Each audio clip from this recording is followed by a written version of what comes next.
राज्यपाल आचार्य देवव्रत यांच्या उपस्थितीत आज पुण्यात निसर्गोपचार दिन समारंभ संपन्न झाला.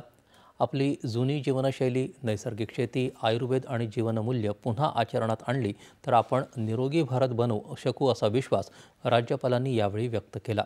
पुण्यातल्या येवलेवाडी निसर्गग्राम इथं आयोजित 8व्या निसर्गोपचार दिन समारंभात ते बोलत होते. केंद्र सरकारनं आयुष मंत्रालय स्थापन करून प्राचीन भारताच्या चिकित्सा पद्धतीचं पुनरुज्जीवन केलं आहे. आज या निसर्गोपचाराची अत्यंत गरज असून जीवनशैलीमुळे होणाऱ्या आजारांवर तोच उपाय ठरू शकतो असं ते म्हणाले.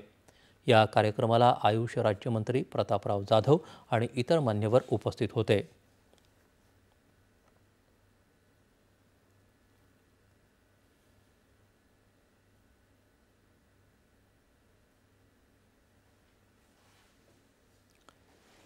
वन्य प्राण्यांच्या हल्ल्यामुळे आणि भात